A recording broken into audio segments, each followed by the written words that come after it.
In this video, tuturuan ko kayo kung paano gumawa ng account at kung saan pwede mag-download ng ML China. Note, kailangan ng Chinese ID at Chinese name. So, ilalagay ko na lang sa comment section. First, kailangan nyo na mag-download ng VPN. Yan yung recommended ko. Link CN tsaka Speed CN. Tapos yung tap-tap, ida-download nyo yan.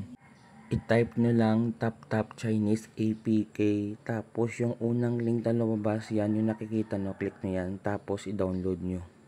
Yung tap-tap, i-click nyo yan. Yan. Tapos mada-download nyo yan automatic. Tapos pili kayo sa VPN, either Link CN or Speed CN. Tapos kailangan nyo mag-create ng account dito sa tap-tap Chinese. Kahit fake, wag lang yung personal Gmail nyo. Tapos i-search nyo sa taas, MLBB China. Lalabas lang yan, tapos i-install nyo.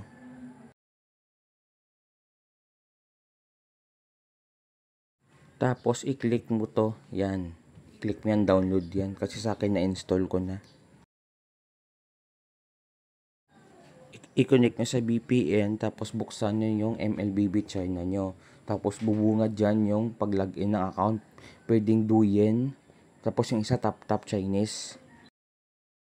Pindutin nyo yung tap na logo, yan. Tapos ibabound nyo yung ginawa nyong account doon sa tap-tap.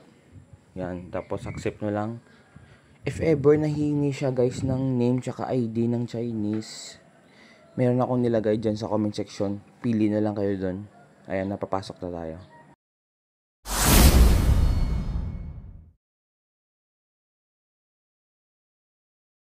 朝中诸事繁杂，卿打算如何替我分忧？ Kung naka-encounter man kayo ng problema sa pag-login, i-comment nyo lang. Kung nakatulong man sa yung video na to, don't forget to like and subscribe. Thank you guys.